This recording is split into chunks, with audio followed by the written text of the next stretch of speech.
پیارے بچوں، آج کی کہانی ہے ایک شیر اور خرگوش کی کہانی۔ ایک جنگل میں ایک شیر اپنے باقی سارے جانوروں کے ساتھ رہتا تھا۔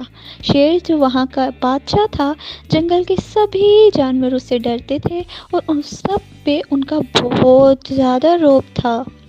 شیر بہت زیادہ طاقتور اور بہت زیادہ بڑا اور جنگل کا بادشاہ تھا۔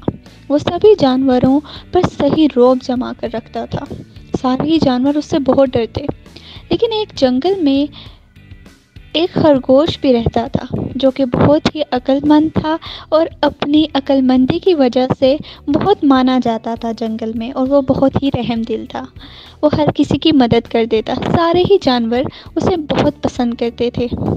شیر کو یہ بات بالکل پسند نہیں تھی کہ میں جنگل کا بادشاہ ہوں اور یہ خرگوش کو سارے پسند کرتے ہیں۔ شیر نے اس بات پر سوچا اور اس کو بہت غصہ آیا کہ میں اس خرگوش کو اب اس جنگل سے نکال دوں گا، کیونکہ میں اس جنگل کا بادشاہ ہوں اور یہاں سارے جانور میرے حساب سے چلیں گے۔ اسی سوچ کے ساتھ جنگل میں ایک دن شیر نے سبھی جانوروں کو اکٹھا کیا اور ساتھ میں ایک خرگوش کو بھی، جو کہ ان کے سب کا ساتھی تھا۔ اس نے کہا کہ تم یہاں سے چلے جاؤ، تمہاری اس جنگل میں کوئی جگہ نہیں ہے۔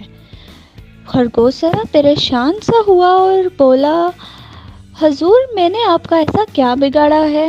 میں نے تو آپ کے ساتھ کچھ برا نہیں کیا، آپ مجھے اس جنگل سے کیوں نکال رہے ہیں؟ شیر نے کہا، بس تم یہاں سے چلے جاؤ، تمہاری یہاں کوئی جگہ نہیں ہے۔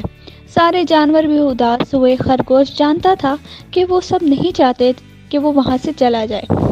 خرگوش نے ایک ترکیب لڑائی اور کہا، بادشاہ ٹھیک ہے، میں یہاں سے چلا جاؤں گا، لیکن میری ایک شرط ہے، آپ کو میرے ساتھ ایک مقابلہ کرنا ہوگا۔ اگر آپ اس مقابلے میں جیت گئے تو میں یہ جنگل چھوڑ کر چلا جاؤں گا، اور اگر آپ ہار گئے تو آپ کو مجھے اس جنگل میں رکھنا ہوگا۔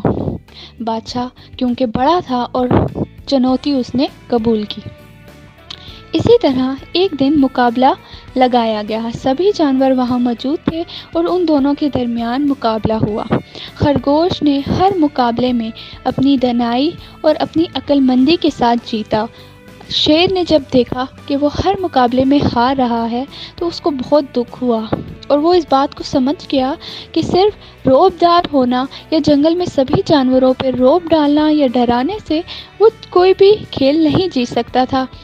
اس کے لیے عقل مندی ہونا بھی ضروری تھی۔ تو اس نے اس چیز کو مانا کہ ہر کھیل کھیلنے کے لیے عقل اور شاطر پن کا ضرورت ہوتی ہے۔ تو جنگل میں رہنے کی اجازت خرگوش کو مل گئی اور سارے ہی جانور بہت ہنسی خوشی رہنے لگ گئے۔